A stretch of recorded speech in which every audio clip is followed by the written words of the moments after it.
أعوذ بالله من الشيطان الرجيم. بسم الله الرحمن الرحيم. ألم تر إلى الذي حاج إبراهيم في ربه أن آتاه الله الملك إذ قال إبراهيم ربي الذي يحيي ويميت قال أنا أحيي وأميت قال إبراهيم فإن الله يأتي بالشمس من المشرق فأت بها من المغرب فبهت الذي كفر والله لا يهدي القوم الظالمين.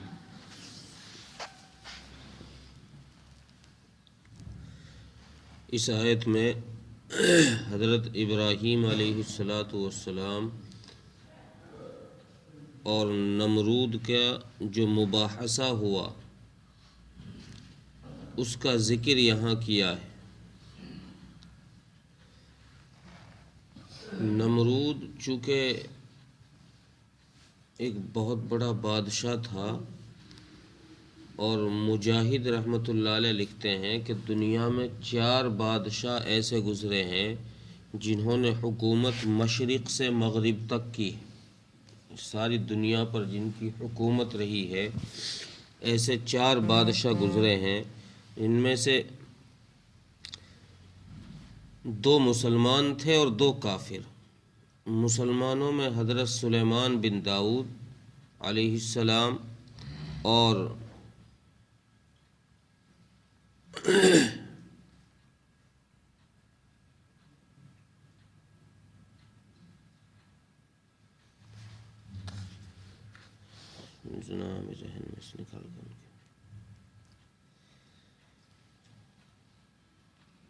ذوالقرنین،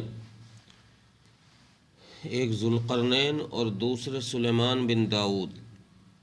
اور کافر بادشاہوں میں ایک نمرود ہے، ایک بخت نصر. تو نمرود کو چونکہ ایک لمبے عرصے تک حکومت ملی تھی اور بعض لوگوں نے یہ کہا ہے کہ انہوں نے تقریباً 400 سال حکومت کی ہے، تو ان کے اندر وہ ایک تکبر، جو کبر انسان کے اندر آ جاتا ہے، بڑائی آ جاتی ہے، وہ ان کے اندر آ گیا اور انہوں نے ہی یہ سمجھ لیا کہ میں ہی خدا ہوں. اور لوگوں سے یہ بھی اپنے آپ کو گویا خدا کہلوانے لگ گئے کہ میں بھی خدا ہوں، مجھے خدا مانو، میرے سامنے سر جھکاؤ. یہاں جو واقعہ ذکر کیا ہے حضرت مجاہد رحمۃ اللہ علیہ فرماتے ہیں کہ یہ آگ سے نکلنے کے بعد کا ہے. جب حضرت ابراہیم علیہ السلام کو آگ میں ڈال دیا گیا اور آپ آگ میں رہے، وہاں سے جب اللہ نے نجات دی، آگ کو گلے گلزار بنایا، تو وہاں سے نکلنے کے بعد حضرت صدیق کا قول یہ ہے کہ وہاں سے نکلنے کے بعد چونکہ اس ملک میں قحط پڑ گیا تھا، بابل کے اندر جس شہر میں یہ رہتا تھا نمرود، اس شہر کا نام تفسیر ابن کثیر نے لکھا ہے کہ بابل تھا. تو اس شہر میں جب قحط پڑ گیا تو لوگ نمرود کے پاس غلہ وغیرہ لینے کے لیے آئے. تو یہ نمرود جب لوگ ان کے پاس آتے تھے تو یہ سوال کرتا تھا کہ تمہارا خدا کون ہے؟ جو یہ کہتا کہ میرا خدا تو آپ ہی ہیں، اس کو یہ اناج دے دیتا، راشن دے دیتا، اور جو انکار کرتا اس کو یہ خالی ہاتھ لوٹا دیتا. اسی طرح راشن لینے کے لیے حضرت ابراہیم علیہ السلام بھی اس کے دربار میں پہنچے. تو اس نے وہی سوال کیا کہ تیرا رب کون ہے؟ تو حضرت ابراہیم علیہ السلام نے جواب دیا کہ میرا رب وہ ہے جو زندہ بھی کر دیتا ہے اور مارتا بھی. میرے رب کی صفت یہ ہے کہ وہ جس چیز کے اندر جان نہ ہو اس میں جان ڈال دیتا ہے، اور جس میں جان ہو اس کی جان لے کر اسے موت دے دیتا ہے، مار دیتا ہے. تو نمرود نے لوگوں کو دھوکہ دینے کے لیے، بعض مفسرین نے تو لکھا ہے کہ لوگوں کو دھوکہ دینے کی وجہ سے ہی یہ بات اس نے کہی تھی. ورنہ اس کی سمجھ میں بھی اتنا تو آ گیا تھا کہ موت اور حیات کس کو کہتے ہیں۔ موت زندگی کا نام ہے، کسی کو کسی ایسی چیز کو جس میں جان نہ ہو اس میں جان ڈال دینا اور کسی جاندار چیز میں سے جان نکال دینا، یہ موت اور حیات کا نام ہے۔ لیکن نمرود نے یہ کہا لوگوں کو بہکانے کے لیے تاکہ لوگوں کا دھیان میری طرف ہی رہے، تو اس نے یہ کہا کہ دیکھو یہ کام تو میں بھی کر سکتا ہوں۔ تو نمرود نے اپنے جیل خانے میں سے، قید خانے میں سے 2 قیدی بلوائے، ایک سزاوار تھا جس کو سزا ہونی تھی یعنی گنہگار تھا، اور دوسرا بے قصور تھا۔ تو نمرود نے ان قیدیوں کو اپنے سامنے کھڑا کیا، اس مباحثے میں جو لوگ جمع تھے سب کے سامنے ان کو کھڑا کیا اور لوگوں سے کہا کہ دیکھو یہ گنہگار ہے، یہ بے قصور ہے، اس کو معاف کیا جانا چاہیے، لیکن میرے ہاتھ میں چونکہ موت اور حیات ہے اس لیے جس کو رہا کیا جانا چاہیے اس کو قتل کرا دیا اور جس کو قتل کرانا تھا اس کو رہا کر دیا، اور کہا کہ دیکھو میرے ہاتھ میں بھی موت اور حیات ہے، میں نے زندہ جس کو چھوڑنا تھا اس کو تو موت دے دی ہے، جس کو موت دینی تھی اس کو زندہ کر دیا ہے۔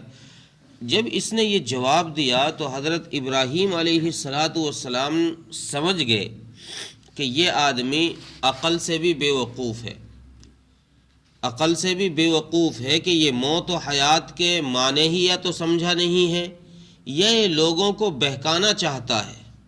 اور اپنی طرف ہی لوگوں کا دھیان رکھنا چاہتا ہے۔ تو اگلا سوال جو ابراہیم علیہ السلام نے اس سے کیا وہ ایسا تھا کہ اس چیز میں تو اس نے لوگوں کو بہکا دیا موت اور حیات میں، اگلا سوال ایسا کیا کہ اس میں یہ لوگوں کو کسی طریقے سے بہکا ہی نہیں سکتا تھا۔ اگلا سوال یہ کیا ابراہیم علیہ السلام نے کہ میرا رب وہ ہے کہ جو سورج کو مشرق سے نکالتا ہے، اگر تو رب ہے تو ایسا کر آج سورج کو حکم دے اور سورج کو مغرب سے نکال کے دکھا دے۔ اگر تو رب ہے تو خدا ہے تو ایسا کر سورج کو اب حکم دے کہ وہ سورج اب سے 1 دن کے لیے ہی مغرب سے نکل جائے۔ اب یہ جواب ایسا تھا کہ اس جواب کو سن کر نمرود کے ہوش اڑ گئے، اس میں تو کسی طریقے سے تک ہی نہیں لگتی تھی نا، اس میں تو کوئی جواب ہی نہیں بننا تھا۔ جب نمرود کے ہوش اڑ گئے اور اس کے پاس کوئی جواب نہیں بن پڑا تو ہونا تو یہ چاہیے تھا کہ یہ شخص ایمان لے کر آتا، حضرت ابراہیم علیہ السلام کی بات مانتا، لیکن اس نے بجائے بات ماننے کے اپنے کفر پر اڑا رہا، جمع رہا، اور کفر پر جمنے کی وجہ سے اسے پھر ہدایت بھی اللہ تبارک و تعالیٰ نے نہیں دی، چونکہ اللہ تبارک و تعالیٰ ہدایت اس شخص کو دیتے ہیں جس کے اندر یہ دیکھتے ہیں کہ ہاں اس کے اندر اپنے گناہ پر شرمندگی ہے، پچھتاوا ہے اور یہ چاہتا ہے یہاں سے نکلنا، تو اللہ تبارک و تعالیٰ ہدایت کے اسباب مہیا کر دیتا ہے، اور جس کے متعلق اللہ دیکھتے ہیں کہ یہ جمع ہوا ہے، اسے کوئی پچھتاوا نہیں ہے، یہ اپنی غلطی پر اڑا ہوا ہے، تو اللہ تبارک و تعالیٰ ایسے لوگوں کو ہدایت نہیں دیتے۔ پھر اس کے بعد اس نمرود کا حشر جو ہوا، ابن کثیر لکھتے ہیں کہ اللہ تبارک و تعالیٰ نے اس کے بعد میں اس کے پاس 3 دفعہ ایک فرشتے کو دعوت لے کر بھیجا کہ یہ ایمان لے کر آ جائے، لیکن اس نے انکار کیا۔ جب تیسری دفعہ اس نے انکار کیا تو اس فرشتے نے ان سے کہا کہ اچھا ایسا کرو، جب تم ہماری بات نہیں مانتے تو ایسا کرو ہم سے جنگ کرنے کو تیار ہو جاؤ اور اپنا لشکر لے کر کھلے میدان میں آ جاؤ، اپنا لشکر لے کر کھلے میدان میں آؤ۔ تو یہ اس نمرود نے اپنا لشکر لیا اور ایک بہت بڑے میدان کے اندر اپنی فوج کو لے کر جمع ہو گیا۔ ادھر سے اللہ تبارک و تعالیٰ نے اس کے مقابلے کے لیے مچھروں کے لیے ایک دروازہ کھول دیا، اپنے خزانے میں سے مچھروں کا ایک دروازہ کھولا۔ مفسر ابن کثیر لکھتے ہیں کہ اتنے مچھر وہاں سے نکلے کہ اس دن سورج کا دیکھنا ان مچھروں کی بھیڑ کی وجہ سے سورج کی روشنی ماند پڑ گئی تھی، سورج دکھائی نہیں دیتا تھا، اور یہ مچھر اس نمرود کے جو لاکھوں کی تعداد میں اس کا لشکر تھا، اس لشکر کے بجائے خون کو ان کے گوشت کو بھی یہ مچھر کھا گئے اور ان کی ہڈیوں کا ڈھانچہ چھوڑ دیا۔ انہی مچھروں میں سے ایک مچھر کو اللہ تبارک و تعالیٰ نے اس نمرود کی ناک کے اندر گھسایا اور جو اس کے دماغ کو چاٹتا رہا۔ ابن کثیر لکھتے ہیں کہ یہ 400 سال تک یہ مچھر اس کے دماغ کو اس طرح چاٹتا رہا کہ اس سے اتنا پریشان تھا نمرود کہ یہ چاہتا تھا کہ میری موت آ جائے، لیکن اس کو موت اللہ تبارک و تعالیٰ نے نہیں دی، اور یہ موت سے بھی بری زندگی جیتا رہا، اور یہ اپنے سر کو لوگوں سے جوتوں سے پٹواتا تھا اور ہتھوڑوں سے کچلواتا تھا۔ اللہ تبارک و تعالیٰ نے اس طریقے سے اس کو ذلیل کیا۔ تو جب حضرت ابراہیم علیہ السلام اس کے دربار سے اس نے حضرت ابراہیم کو خالی ہاتھ لوٹایا، چونکہ حضرت ابراہیم نے اس کے خدا ہونے کا انکار کیا، ان کو خالی ہاتھ لوٹایا، تو حضرت ابراہیم علیہ السلام جو اپنے ساتھ 2 بورے لے کر گئے تھے اناج کے لیے، راشن کے لیے، واپسی میں حضرت ابراہیم علیہ السلام نے کسی ٹیلے سے گزرتے ہوئے، مٹی کے ڈھیر سے گزرتے ہوئے ان میں مٹی بھر لی کہ تاکہ بچوں کو یہ سکون ہو جائے کہ ابو کچھ لے کر آئے۔ تو حضرت ابراہیم علیہ السلام جب وہ مٹی سے بھرے ہوئے جھولے لے کر گئے واپس گھر میں، اور آپ جا کر ان کو ایک طرف رکھا اور آپ آرام کرنے کے لیے لیٹ گئے، حضرت سارہ علیہ السلام نے حضرت ابراہیم علیہ السلام کے سو جانے کے بعد ان بوریوں کو کھول کر دیکھا تو ان میں اللہ تبارک و تعالیٰ کی قدرت سے صاف ستھرا اناج بھرا ہوا تھا، غلہ بھرا ہوا تھا۔ حضرت سارہ نے وہاں سے غلہ لیا اور اس کو پیس کر آٹا بنا کر کھانا تیار کر کے حضرت ابراہیم علیہ السلام کے پاس لے گئی۔ تو حضرت ابراہیم علیہ السلام نے پوچھا حضرت سارہ سے کہ یہ کھانا کہاں سے لائی ہو، تم یہ کھانا کہاں سے لے کر آئی ہو؟ حضرت سارہ نے کہا کہ آپ جو بوریوں میں غلہ لے کر آئے ہیں وہیں سے میں نے یہ لیا ہے۔ تو حضرت ابراہیم علیہ السلام سمجھ گئے کہ یہ اللہ تبارک و تعالیٰ کی قدرت کاملہ ہے، اس نے میری یہ مدد کی ہے، میری نصرت کی ہے، اور اللہ تبارک و تعالیٰ نے میرے لیے اس کو غلہ بنا دیا ہے۔ تو یہ واقعہ یہاں یہ ذکر کیا ہے کہ جب نمرود نے حضرت ابراہیم علیہ السلام کی بات کا انکار کیا تو اس کو چاہیے یہ تھا کہ یہ ایمان لے کر آتا، اور ہر ایک ایسا شخص جو کسی بات پر الجھ جائے اور وہ شکست کھا جائے، اپنی بات پر پھر ہار جائے اور وہ اس کا ناحق پر ہونا ثابت ہو جائے، تو اس کو چاہیے کہ وہ پھر حق کی طرف لوٹ کر آ جائے، اسی ناحق پر اڑا نہ رہے۔ ایک دوسری بات یہاں یہ بھی پتہ چلی کہ ضرورت کے وقت میں کسی ایسے شخص کو جس نے اپنے کفر کو